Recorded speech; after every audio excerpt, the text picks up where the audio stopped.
QAnon conspiracy troll and used car salesman Alex Stein sexually harassed Representative AOC on the steps of the Capitol.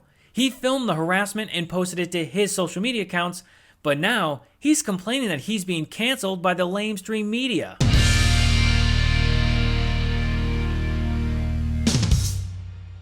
Just some quick background on Alex Stein, or as he refers to himself as, Primetime 99 Alex Stein.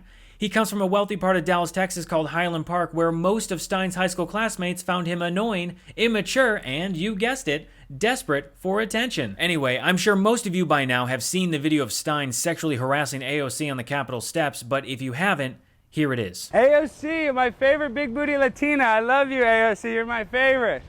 She wants to kill babies, but she's still beautiful. You look very beautiful in that dress. You look very sexy. Look at that booty on AOC. That's my favorite big booty Latina. I want to do a little selfie. I love it. My favorite AOC. Nice to meet you, AOC. Look how sexy she looks in that dress.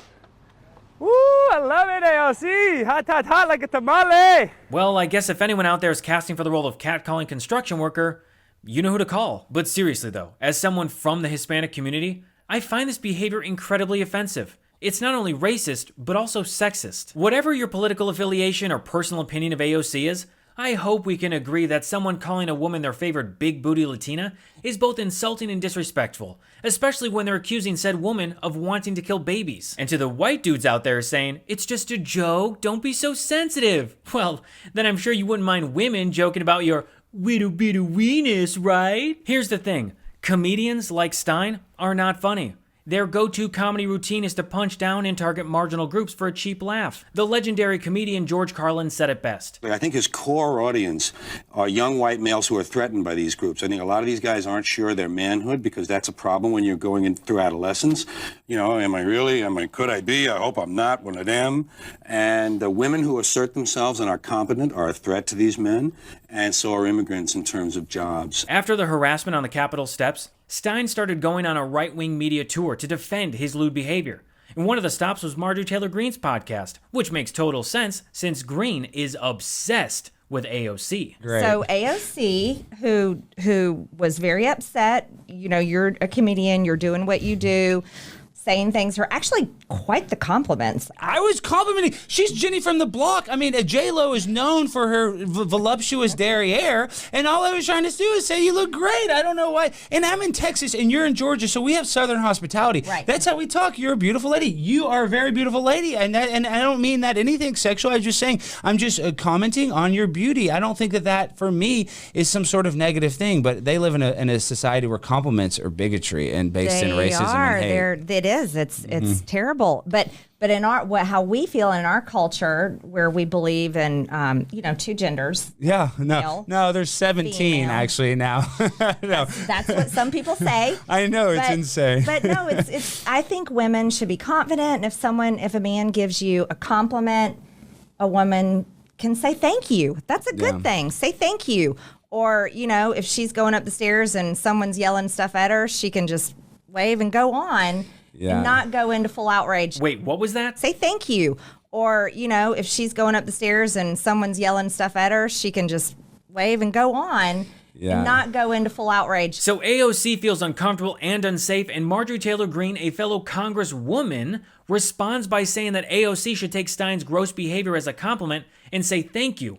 These two have officially set up camp in the she was asking for it territory. And I just want to point out that I watched the whole episode, and the amount of stupidity that they packed into 60 minutes was astounding. And right on cue, Stein is claiming that he's being canceled by AOC and the lamestream media after his DC comedy show was called off. This whole white guy whining about being canceled thing is getting pretty old, so let's clear something up. There is no such thing as cancel culture. It's called being held accountable for your actions. You've got free speech, which means you can say and do whatever you want, but others can choose to deal with you however they want. Oh, and by the way, Stein relocated his DC comedy show to the steps of the Capitol, and this was the turnout. So, yeah, I'm sure the venue is really regretting not hosting his set, especially when it consists of spreading disinformation about Michael Jordan, the basketball player, owning private prisons. Look it up. One of the biggest guys that owns private prisons, Michael Jordan, has one of the biggest investors in private prisons. So that's no joke. And if it wasn't clear, Michael Jordan, the basketball player, does not own any stake in private prisons. This guy does. Also, I don't know if that was supposed to be some sort of weird unofficial TED Talk or an anti-humor bit, but according to Stein, this was him keeping it real in the hood. The main reason that Stein has become well known is thanks to Texas House Bill 2840, which requires governmental bodies to give time to public speakers. And as a result, Stein has exploited this rule to spread misinformation, conspiracy theories, and transphobia. And because of those stunts, his videos have gone viral and he has been welcomed on right-wing shows like Alex Jones and Tucker Carlson, which helped build his platform as a troll. In June, Stein took his trolling to a GOP convention in Texas where he went after Dan Crenshaw, calling him Eye Patch McCain. And then at that same event, went after Ted Cruz. I know, but why do you do that? You go become best friends with Trump after he makes fun of you and your wife. Why do you do that? I understand you don't want to defend Texas. And you don't... Well, if there's one thing I got from this encounter, it's that no one likes Ted Cruz. Not even the people that have been radicalized within the Republican Party. Now, what you might not know is that Alex Stein was also a former contestant on different reality TV shows, though not that anyone would even notice since each of his appearances were very short-lived. In 2012, Stein was a contestant on the reality TV show The Glass House. And boy, was it something. At the end of the day, I'm a good guy with good morals. Would you look at that? A bad guy thinking that they are the good guy? Sounds like a Republican to me. And it should come as no surprise that Stein also sexually harassed a female contestant while he was on the show. Right behind you, Andrea. Your husband would be so... This is probably the most naked man you've seen in a long time. Wildly inappropriate. Kevin is a little baby back bitch. I mean, it's 2012. People need to loosen up a little bit. His excuse is that it's 2012? Alex. Later on in the first episode, Stein asked the audience if he should become a villain. Should I turn into the most epic villain in the history of reality TV? It's fantastic.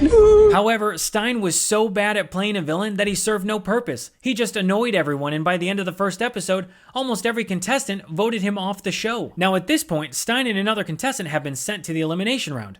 However, that other contestant decided to quit, so now it's just Stein. Let's see how the audience voted.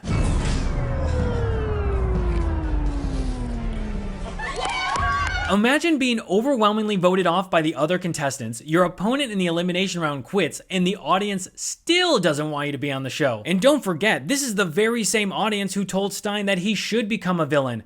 But here's the thing, there's a big difference between playing a villain on a TV show and being an asshole.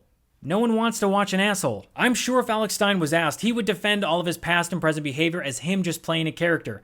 But if you watch him over the years, you realize that his primetime 99 Alex Stein character is really just Alex Stein, a sexist and racist asshole. Well, I'm Gabe Sanchez, and this has been What Was That?